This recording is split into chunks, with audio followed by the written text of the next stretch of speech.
అంటే ఈ ప్రభుత్వం అసలు హైదరాబాద్ నడిబొడ్డున జరిగినా దిక్కు లేదు, కరీంనగర్ కలెక్టర్ ఆఫీస్ ముంగట దాడులు జరిగినా దిక్కు లేదు.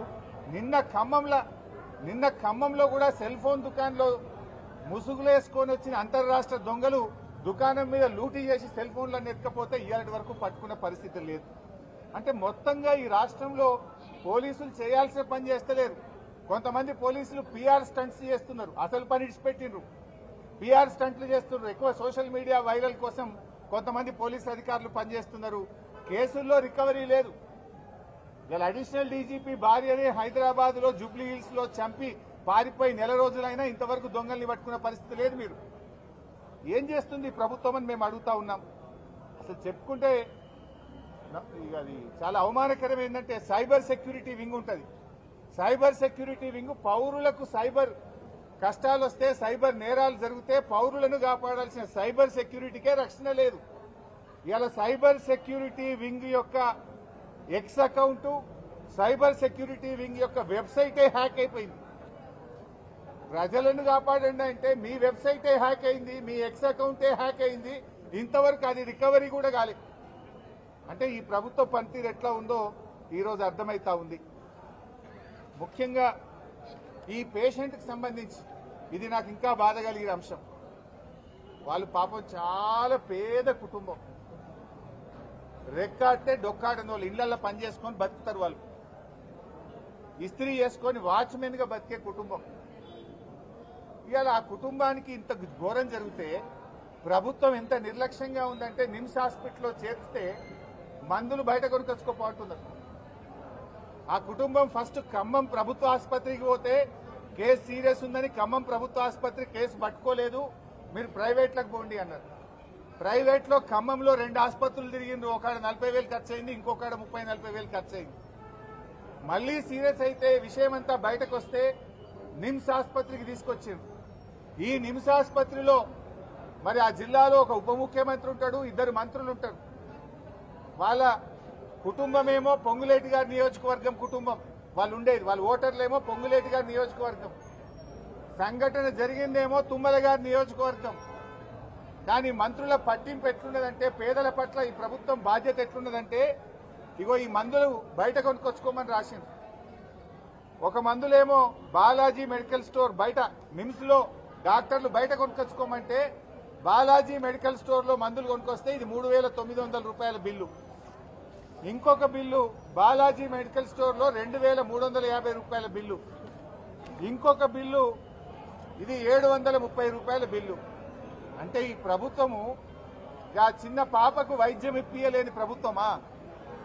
ఆ పిల్లల్ని కూడా బయట మందులు కొనుక్కొచ్చుకోమంటారా? నిమ్స్ ఆసుపత్రి అంటే ప్రభుత్వ ఆసుపత్రి, పేదలకు వైద్యం దొరుకుతుంది అనుకుంటారు.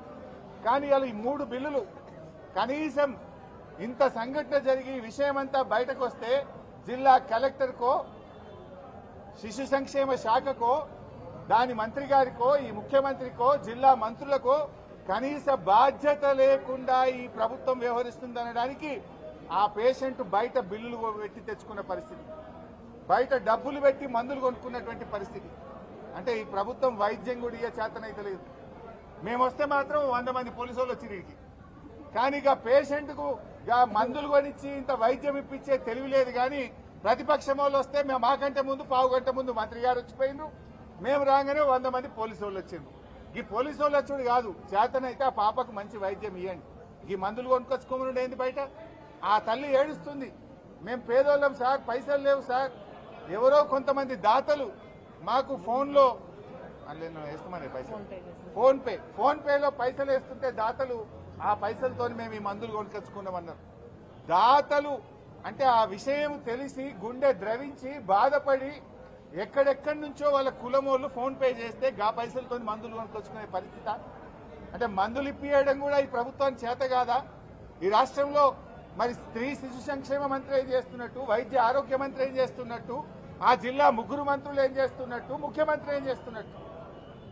ఒక పసి పాప మీద ఇంత దారుణాతి దారుణమైన సంఘటన జరిగితే ప్రభుత్వం వ్యవహరించే తీరు ఇదేనా అని చెప్పి మేము అడుగుతా ఉన్నాం. ఈరోజు ఇంకా బాధ కలిగేది ఏంటంటే, వాళ్ళ కులానికి చెందిన పెద్ద మనిషి పాపం ఆయన పట్టించుకొని, ఆయన పేరు రాంబాబు, ముతిగొండ రాంబాబు, ఆయన జిల్లాకు సంబంధించి రజక వృత్తిదారుల సంఘానికి అధ్యక్షుడు, భద్రాద్రి కొత్తగూడెం జిల్లా. అయ్యో మా కులంలో ఒక బిడ్డకి ఇట్లా అయింది అని చెప్పి ఆ పాపను విషయాన్ని బయటకు తెచ్చి పోలీస్ స్టేషన్ లో కేసు పెట్టి ఆ పాపను నిమ్స్ ఆసుపత్రికి చేస్తే అక్కడ ఖమ్మం పోలీస్ అధికారి ఫోన్ చేసి ఏందయ్యా నువ్వు బాగా మాట్లాడుతున్నావు, అన్ని విషయాలు బయటకు తెస్తున్నావు, నీ మీద కేసు పెడతా, నీ మీద ఎఫ్ఐఆర్ అవుతుంది, నువ్వు 6 నెలలు జైలుకు పోతావని బెదిరిస్తాడా? రక్షించాల్సిన పోలీసులు ఈ రకంగా బెదిరిస్తారా? ఆ పాప తల్లిదండ్రులకు మీరు కాపాడాల్సింది పోయి విషయాన్ని బయటకు తెచ్చినటువంటి జిల్లా అధ్యక్షుడికి ఇవాళ బెదిరింపులకు గురి చేస్తా ఉన్నాడు. పాపం ఆయన ఒక్క డ్రెస్ మీద ఇక్కడికి వచ్చి ఆ పాపకు ఆ కుటుంబానికి అండగా ఉండి ధైర్యాన్ని ఇచ్చి ఆ కుటుంబాన్ని కాపాడే ప్రయత్నం చేస్తే పోలీసులు పాపం అతనికి ఫోన్ చేసి ఆయనను రాంబాబును బెదిరించేటువంటి ప్రయత్నం చేస్తున్నారు. ఇది చాలా అమానుషం. డీజీపీ గారు ఆ పోలీసుల మీద యాక్షన్ తీసుకోండి. బెదిరించుడు కాదు, రక్షణ ఇవ్వాలి. ఆ తప్పు చేసిన వాడి మీద చర్యలు తీసుకోండి. ఫాస్ట్ ట్రాక్ కోర్టు పెట్టండి.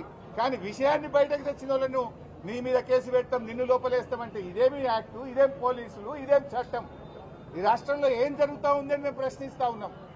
దయచేసి ఇప్పటికైనా మేము ప్రభుత్వాన్ని సూటిగా డిమాండ్ చేస్తా ఉన్నాం. ఆ పాపకు వెంటనే ఒక 10 లక్షల రూపాయలు ఎక్స్గ్రేషియా ఇవ్వండి. ఎందుకంటే ఇంక 2 పిల్లలు ఉన్నారు, వాళ్ళు చదువుకోవాలి. ఇంకా 6 నెలల దాకా ఆ పాప ఆసుపత్రిలో ఉంటే ఆ కుటుంబం రెక్కాడితే డొక్కాడనోళ్ళు. ఆ మందులు ₹1 కూడా ఖర్చు కాకుండా ప్రభుత్వమే వైద్య ఖర్చులు భరించి ఆ పాప పూర్తిగా మంచిగా అయ్యే వరకు వైద్యం అందించాలని, ఆ కుటుంబానికి 10 లక్షల ఎక్స్గ్రేషియా ఇవ్వాలని, ఆ తప్పు చేసిన వారిని కఠినాతి కఠినంగా శిక్షించాలని, విధుల నిర్వహణలో ఈ నిర్లక్ష్యం చేసిన వారు ఈ మందులు బయట కొనుక్కొచ్చుకునే విధంగా దీనికి ఎవరైతే బాధ్యత వహించిండ్రో వారి మీద కూడా కఠిన చర్యలు తీసుకోవాలని, ఆ రజక సంఘం జిల్లా అధ్యక్షుని బెదిరించిన పోలీస్ అధికారుల మీద కూడా విచారణ జరిపి ఇంకొకసారి ఇటువంటివి చేయకుండా, ఇలాంటి బెదిరింపులకు పాల్పడకుండా ఆ పోలీస్ అధికారి మీద కూడా చర్య తీసుకోవాలని డిమాండ్ చేస్తున్నాం. ఆ పాప పూర్తిగా నయమయ్యేదాకా కూడా బీఆర్ఎస్ పార్టీ ఆ అమ్మాయికి ఆ కుటుంబానికి రక్షణగా ఉంటుంది. మేము మా ఫోన్ నంబర్లు కూడా రాసిచ్చాం. ఎప్పుడు ఏ ఇబ్బంది వచ్చినా మాకు ఫోన్ చేయమని చెప్పాం. తప్పకుండా ఆ కుటుంబానికి కంటికి రెప్పలాగా కాపాడుకుంటాం, ఆ కుటుంబానికి అండగా ఉంటాం, ధైర్యాన్ని ఇస్తాం. ఆ అమ్మాయి పూర్తిగా నయమయ్యేదాకా కూడా ఆ కుటుంబానితో పాటు మేము ఉంటామని తెలియజేస్తూ, ఇప్పటికైనా ప్రభుత్వం మేల్కొని మంచి వైద్యం ఇవ్వండి. అమ్మాయికి సర్జరీ చేయాలి. 2 వైపులా చేతులు ఫ్రాక్చర్స్ ఉన్నాయి. ఇంకా సర్జరీ కూడా ఆలస్యం చేస్తా ఉన్నారు. ఎలాంటి ఆలస్యం లేకుండా ఆ విరిగిపోయిన బొక్కలకు సర్జరీస్ కూడా వెనువెంటనే చేయాలని, అమ్మాయికి ఏ రకమైన వైద్యం అవసరం ఉన్నా అత్యున్నత స్థాయి వైద్యాన్ని అందించి ఆ అమ్మాయిని అన్ని రకాలుగా బాగయ్యే విధంగా ప్రభుత్వమే బాధ్యత తీసుకోవాలని చెప్పి కోరుతున్నాం. మంత్రి తుమ్మల నాగేశ్వరరావు వచ్చారు మీకన్నా ముందు. వస్తే లాభం బాబు, ఈ బిల్లులు చూడాలి కదా మంత్రి గారు, మందులు ఇస్తున్నారా లేదా అని అడగాలి కదా. నేను అడిగితే పాపం ఇవోసారి బయట కొనుక్కొచ్చుకుంటున్నామని బిల్లులు తెచ్చి నాకు చూపించారు. అంటే ఏం బాధ్యత? రావడం పోవడం చూడడం కాదు కదా, కుటుంబానికి ఏం కావాలి, ఏం జరుగుతుంది అని అడగాలి కదా.